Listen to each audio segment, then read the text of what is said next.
사랑하는 성도 여러분, 한 주간도 평강히 함께 하셨으리라 믿습니다. 오늘도 우리 느헤미야서를 읽으면서 하나님의 은혜를 함께 나누고 경험하는 시간이 되기 바랍니다. 오늘은 지난주에 느헤미야가 예루살렘 소식을 전해 듣고 수일 동안 슬퍼하며 마치 자기 일처럼 금식하며 기도했을 때 하나님께서 그 기도를 받으시고 그에 합당한 또 은혜를 주시기를 기대하면서 기도하는 장면을 봤는데요. 오늘은 느헤미야 2장을 가지고 느헤미야의 기도를 하나님 들으시고 상상하지도 못한 방법으로 해결의 길을 열어주시는 하나님이 느헤미야 기도를 응답하시구나 하는 것을 우리가 확실하게 체험하는 그런 시간이 됐으면 좋겠어요. 느헤미야 2장을 한번 찾아서 읽어보도록 하겠습니다. 아닥사스다 왕 제20년 니산월에 왕 앞에 포도주가 있기로 내가 그 포도주를 왕에게 드렸는데 이전에는 내가 왕 앞에서 수심이 없었더니 왕이 내게 이르시되 네가 병이 없거늘 어찌하여 얼굴에 수심이 있느냐 이는 필연 네 마음에 근심이 있음이로다 하더라. 그때에 내가 크게 두려워하여 왕께 대답하여 왕은 만세수를 하옵소서.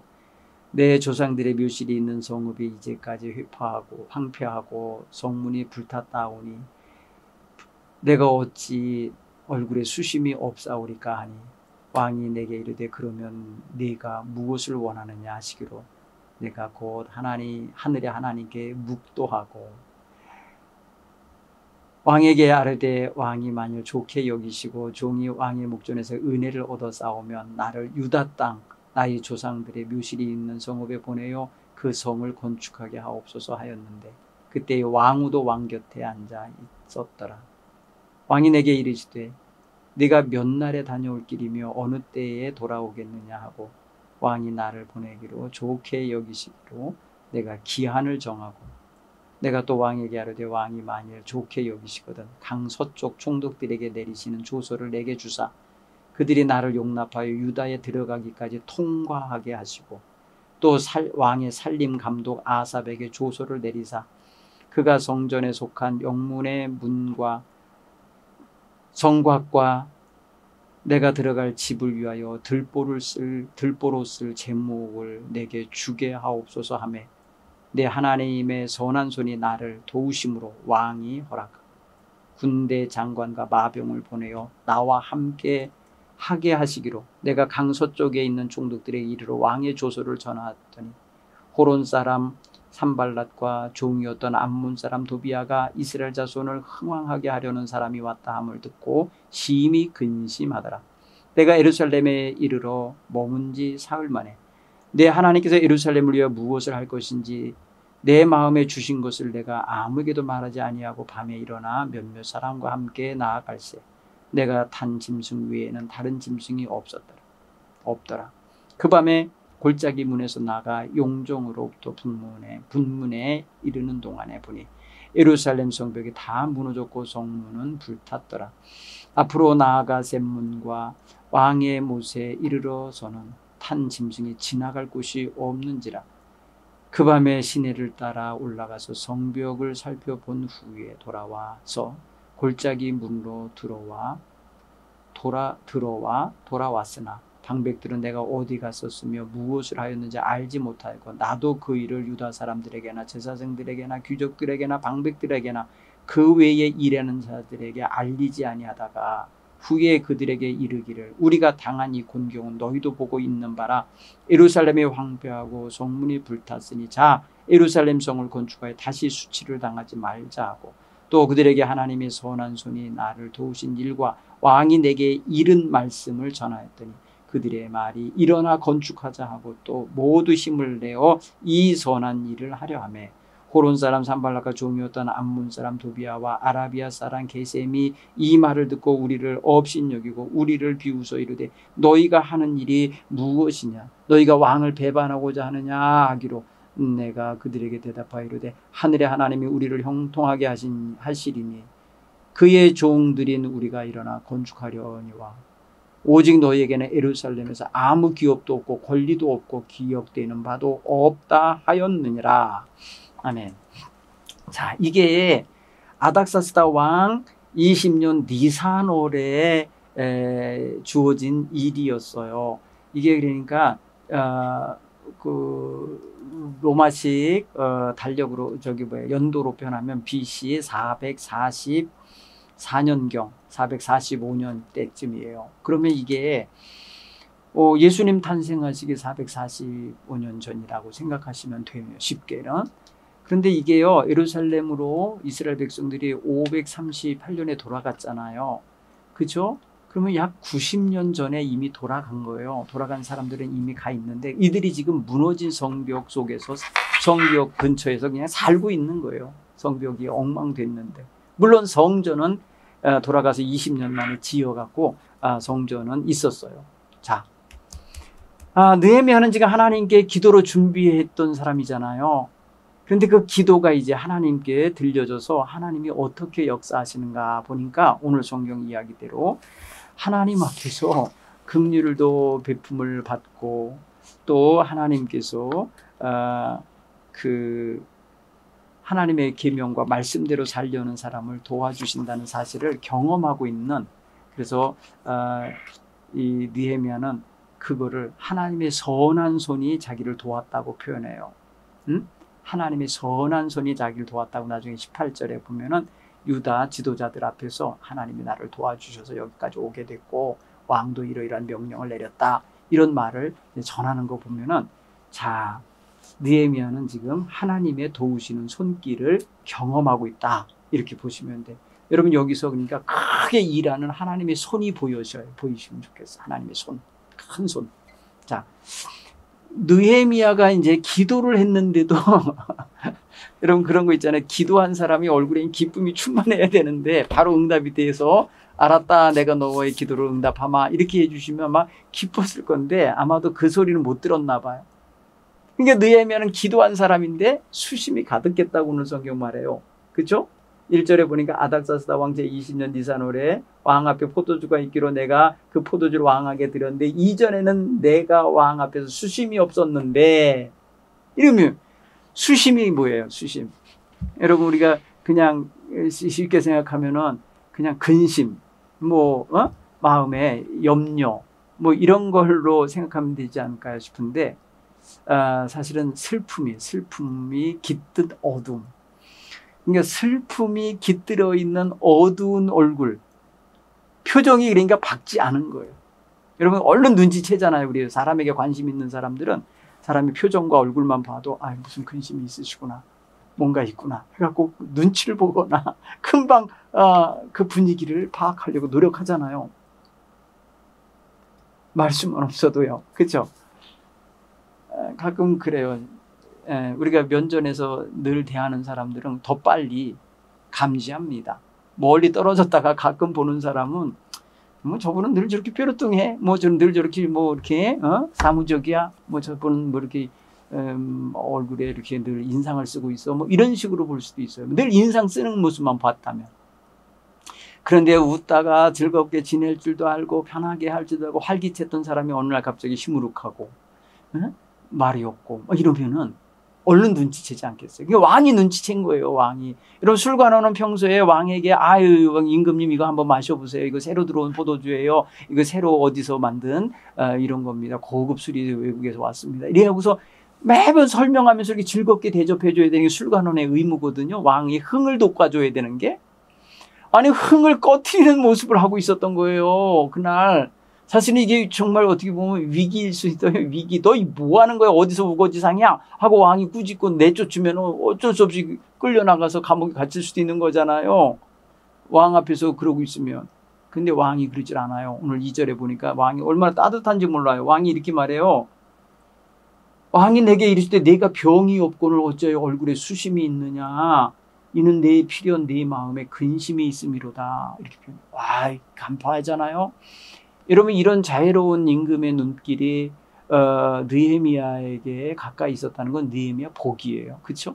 이 사람 관원으로서 뽑힌 것도 복이지만은 그런 임금의 총애를 받고 은혜를 입고 있다는 건 정말 복인 거예요. 그렇죠? 네 얼굴에 왜 전에 없던 병색이 있냐? 수심이냐?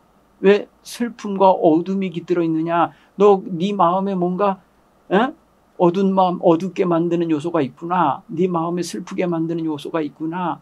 너 뭐냐? 너 왜 그러냐? 이렇게 물어보는 거예요. 여러분, 이 수심이라는 거 있잖아요. 수심. 로아레브라 그래요. 로아레브. 로아레브라고 하는 이 단어에 마음의 슬픔 이런 뜻이거든요. 레브는 마음이고 로아는 이게 슬픔이고 어둠이 뜻이거든요. 그러면 너 마음에 뭐가 슬프고 뭐가 두려운 거냐? 이렇게 물어본 거예요. 그랬더니 그렇게 눈치챈 것 때문에 두려워했어요. 보니까 오늘 성경 보니까 그때 내가 크게 두려워하여 이랬어요. 보세요. 자기 마음에 어둠이 있고 슬픔이 있는 게 눈치채줬잖아요. 왕의 눈에 띄었잖아요. 그래서 두려워했어요. 사실 임금 앞에 이런 모습 보이면 안 돼. 항상 뭐랄까요, 비유 맞추고 말이야, 알랑방구 끼면서 막 옆에서 이래 줘야 될 거의 광대 수준의 어떤 이런 기쁨을 주면서 술을 따라줘야 될 술관원이 이런 침울한 얼굴로 있으니까 네가 아프지 않는데 왜 이런 수심에 찬 어둠이 찬 슬픔이 찬 얼굴로 하고 있냐? 너 마음에 뭐가 슬픔이냐? 뭐가 근심거리냐? 물어본 거예요. 참 이게 참 은총이라고 봐요. 이렇게 관심 가져주고 이렇게 물어봐주는 임금이 사실은 느헤미야에겐 돕는 자야, 도울 자야, 이 사람이. 그죠? 그래서 느헤미야는 눈치채임을 받은 것에 대하여 두려워했다는 거예요. 보면은 사실 이게 두려움도 있지만은 이분 대단한 분이네 하는 그런 어떤 경외감과 존경마음도 같이 들어가는 거예요. 그때의 느헤미야가 대답하는 걸 보면은 임금을 찬양하잖아요. 임금을 높이죠. 보세요. 높이면서 임금에게 대하여 뭐라고 말해요? 왕이요 뭐예요? 만세수하옵소서. 내 조상의 묘실이 있는 성읍이 이제까지 황폐하고 성문이 불탔사오니 내가 어찌 얼굴에 수심이 없사오리까. 이렇게 말해요. 약간 유화시킨 거예요. 약간 이걸요 이렇게 축소시킨 거예요. 사실은 자기 민족의 성이 엉망된 것 때문에 슬픈 건데 아주 개인적인 아주 측은지심을 유발하는 표현을 썼어요. 우리 조상이 묻혀있는 조상의 무덤이 있는 집이 거기가 황폐한 채로 있어서 슬퍼요. 이렇게 말한 거잖아요. 그러면 왕이 인지상정이 있잖아요. 인지상정 통하잖아요. 뭐의 사람이라면 그래 그러면 슬프겠구나 이렇게 느끼게 만들어 놓은 거죠. 그때의 임금의 반응 보세요. 참 이게 임금이 그때 물어봐요. 2장 4절에 그러면 내가 무엇을 원하느냐? 내가 뭘 원하느냐? 이거는 여러분 왕에게 지금 말이에요. 나 이거 해주세요라고 말을 먼저 한 게 아니라 왕이 물어서 대답하는 형식이 됐잖아요. 응? 죄송한데 임금님 제가 뭐 하나 좀 청원해도 될까요? 이렇게 말하지 않게 하신 거잖아요. 왕이 물어서 대답하는 거잖아. 왕이 너 그럼 뭘 원하냐? 어떻게 하기 원하냐? 이걸 물어보게 만든 상황이잖아요. 자, 이래요. 이게 말이라는 게 그래요. 내가 청원해서 들어주는 말하고 그가 물어서 대답하는 말은 다른 거잖아요. 오늘 그러니까 느헤미야는 왕으로 하여금 물어보게 만드시는 하나님의 역사로 지금 이 일을 지금 진행되게 되는 거예요. 그 하나님의 선한 손이 왕으로 하여금 느헤미야의 마음에 있는 슬픔이 뭔지 알아보고 싶은 마음을 주신 거죠. 너 마음이 왜 슬프냐라고 물어봤죠. 그럼 너 그런 조상의 무덤이 있는 성읍이 그렇다고 그러는데 너 뭘 하기 원하냐. 들어줄 자세가 있잖아요. 그럴 때에 느헤미야가 얼른 하늘의 하나님께 뭐 했다고요? 묵도했다네요. 묵도라는 말이 뭘까요? 여러분 잘 알잖아요. 기도했다는 소리예요. 묵자는 우리가 표현할 때 묵이라고 표현하는 것은 소리 안 내고 침묵 속에서 드린 기도를 의미하는 거예요. 그죠? 근데 이거는 실제로 내가 기도했다라는 그런 의미예요. 여러분 성경에 보면은 와에트 팔렐이라 와에트 팔렐이라는 말이 기도한다는 의미가 들어있거든요. 하나님 앞에 조종하고 중지하다. 히트파엘이라는 거 히트파엘형으로 가면은 자기가 하나님 앞에 스스로 이렇게 기도하는 걸 말해요. 이 사람과 나 사이에 있는 문제를 하나님께 아뢰는 거예요. 그러니까 이게 굉장히 사람 관계 속에서 우리도요, 대화를 하거나 누구랑 대화할 때 수시로 묵도할 수 있어요. 말로 표현하지 않고 하나님, 제가 이 사람 말 이거 들을 때에 하나님, 제가 저 사람 마음을 깊인 걸 헤아려 이해할 수 있게 해주세요라는 기도, 묵도로 가능하고요. 하나님, 이 말을 들을 때 이 사람 굉장히 아파 보여요. 이 사람 굉장히 슬퍼 보여요. 너무 많이 아픈가 봐요. 하나님, 위로해 주세요. 저랑 대화하는 사이에 위로가 되게 해주세요. 이렇게 묵도할 수 있잖아요. 왕과 대화하는 중에 하나님께 기도한 거예요. 여보세요. 왕과 대화하는 중에 하나님을 끼어들인 거 아니에요. 그러니까 왕과 대화하는 사이로 하나님을 끌어내렸다고 표현하면 끼어들도록 하나님의 자리를 마련한 거잖아요. 이게 지혜인 거예요. 이게 여러분, 우리가 사람살이, 사람과 계약을 하거나 언약을 맺거나 무슨 뭐 만남을 갖거나 이럴 때 꼭 이런 기도 꼭 해보시기 바라요. 하늘의 하나님께 묵도, 하나님께 아뢰시기 바라요. 이미 느헤미야는 금식하면서 기도한 그 기도의 연속이에요, 사실은. 그렇죠? 기도해온 사람이잖아요. 하나님께 뭘 놓고 기도했는지 알잖아요. 결단했잖아요. 가고 싶어요. 거기 가서 내가 일하고 싶어요. 이미 하나님께 아뢰은 게 있잖아요. 그러니까 지금 하늘의 하나님이 지금 중재하고 있다는 거.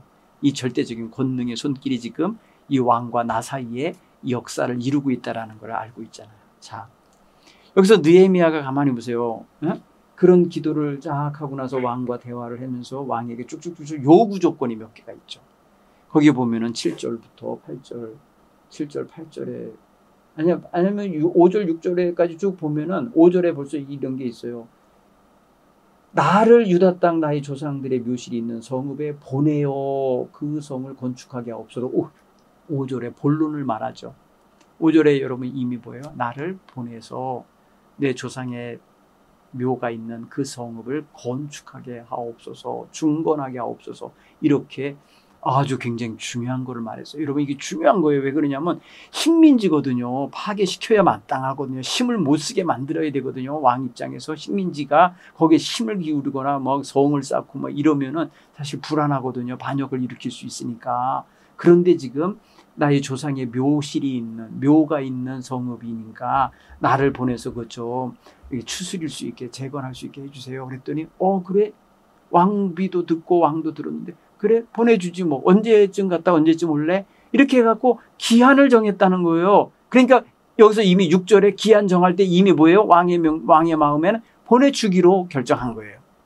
그렇죠? 보내주겠다는 뜻이에요. 그러면 언제 갔다가 언제쯤 오지? 이렇게 했는데 나중에 보면 12년을 달라고 그래요. 12년.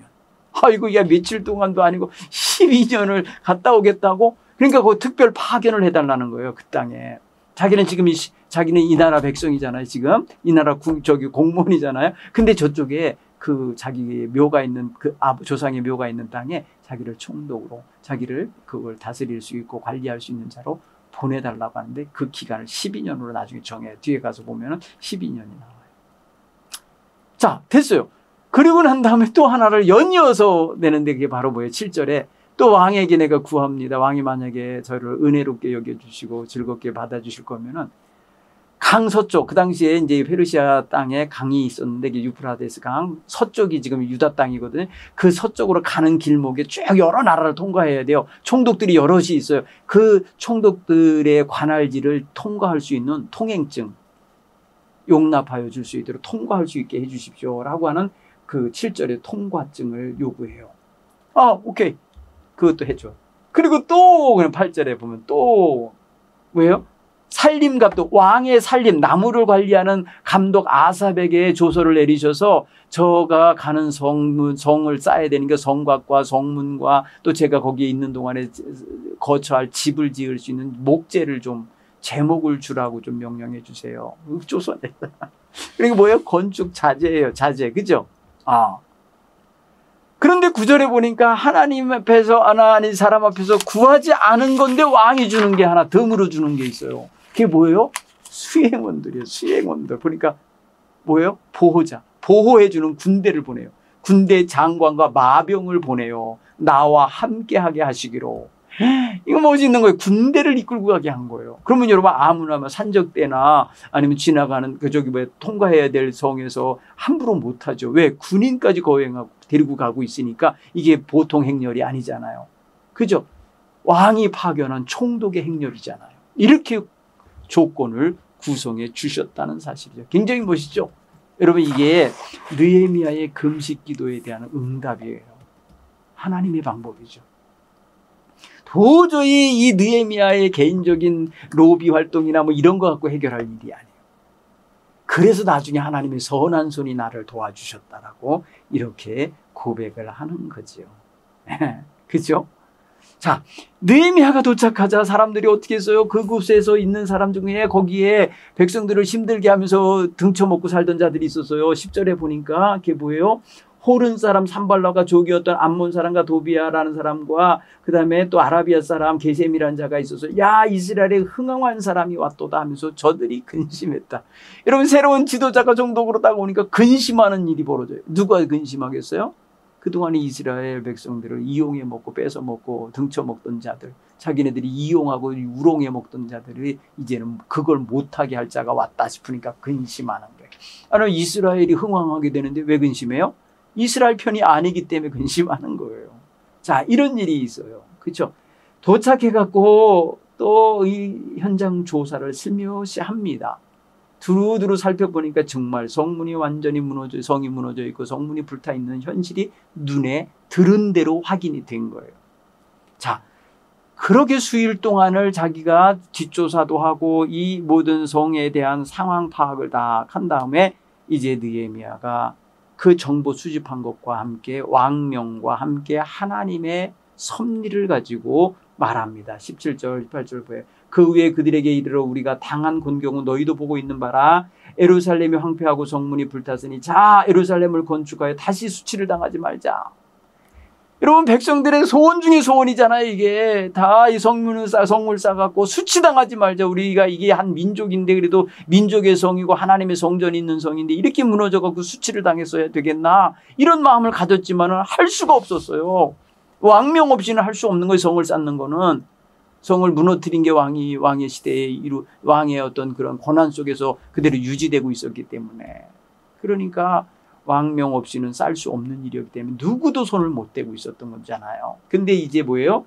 성을 싸서 수치를 당하지 말자 하면서 간증을 하는 거예요. 18절에 그들에게 하나님의 선한 손이 나를 도와주신 일에 대해서 얘기해요. 여러분, 하나님의 선한 손이 도와준 게 뭐예요? 페르시아 임금의 마음을 움직여 주셨고 임금과 왕비가 허락해서 오게 됐고 오는 과정에 필요한 물건들 공급받았죠. 모든 통행증 받았죠. 그 다음에 권한 받아갖고 왔죠. 그 다음에 뭐예요? 건축자재 다 뭐랄까요? 받을 수 있게 했죠. 총독으로 왔기 때문에 그곳에서 나는 세금도 다 자기가 국가에 함납할 것 외에 다 자기가 관할할 수 있는 권한이 있는 거예요. 총독처럼.